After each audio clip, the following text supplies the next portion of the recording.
Whitesboro Police, State Police, multiple agencies here. The Radleys are now in Connecticut with their daughter to deal with this tragedy. In court, Robert Blaney went into graphic detail about exactly what occurred here at the Davis Motel. The Oneida County Sheriff's Department has had to deal with 2 high-profile cases over the course of the past year. But a memorial sits here at Lakewood Cemetery in Cooperstown that bears his name. After they leave the armory, the troops will head to Camp Shelby, Mississippi to finish their training.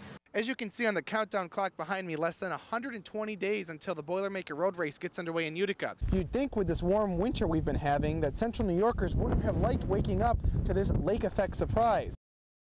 Good evening, everybody. I'm Andrew Donovan. The UC hockey team made some big waves last night as they beat perennial powerhouse Oswego State. National Grid may be charging more for their delivery rates, but it doesn't necessarily mean your bill will be going up. Today we learned the Buffalo Bills have chosen the Orange's coach. It was a Sunday morning, so parishioners were gathering here at the Ukrainian Catholic Church for their weekly Mass, and instead found what they call a devastating act of vandalism. And I didn't really know anything was going on until one of the parishioners came up to me and said, "Have you seen what's happened?" What they found were spray-painted words, messages so vulgar that we've blurred the video. I was like devastated serving Mass, I'm thinking what I should do, call police, talk to my parishioners. Reverend Buns and Trustee Kosar feel that this was a message of hate. I was very upset, why people doing this and using the bad words, and they hate churches, they hate God. I don't even want to call it graffiti because graffiti can sometimes be beautiful, but in this case it's nothing but just hate and just evil things that are written on the side of the building.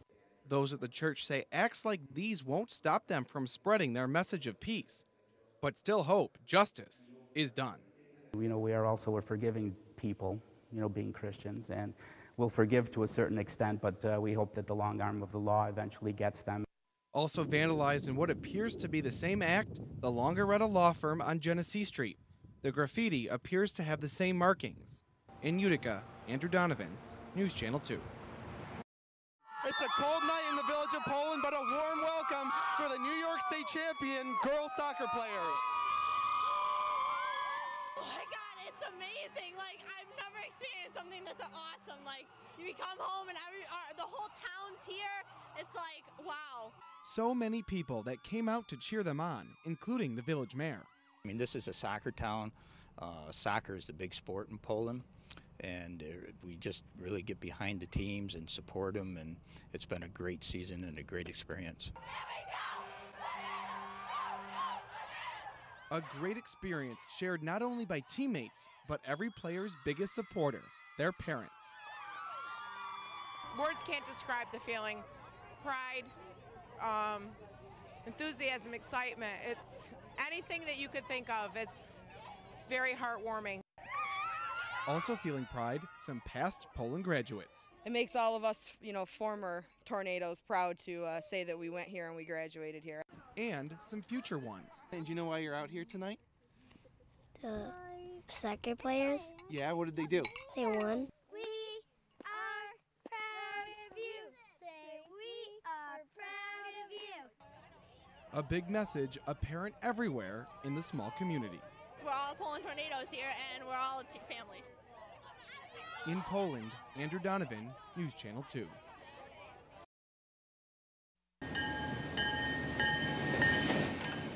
By the time you're able to say it, the train is already pulling down the tracks. But now Remsen has a train station with the longest name in the world. We have a couple of people tonight, local people, who are going to pronounce it correctly. And I'm sure we have some people who are going to pronounce it very incorrectly. Clanvier, Pulgwin Gil, Gwaigan Gargi, Gobble, Gauche. Something like that. Now, the Welsh government is giving a sign to the people of Remsen that bears the long name. The station is a twin to another one on the island of Anglesey in Wales. Officials say the name was given to the train station across the pond to bring in tourists. Now, 200 years later, Welsh officials hope the new name will give the same luck to Remsen.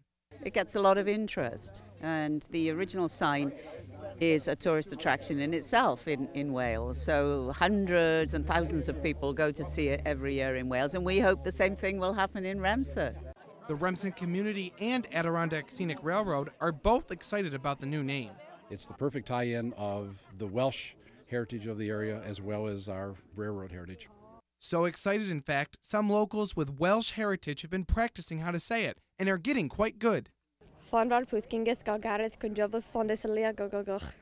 So because this is a story about the longest train station name in the world, I guess I can't get out of saying it, so I'll give it a try. Reporting at the Lan Veerpool Gun Gil Goger Uncorn Drub Landis Ilo Gogo Gosh train station in Remsen, I'm Andrew Donovan, News Channel 2.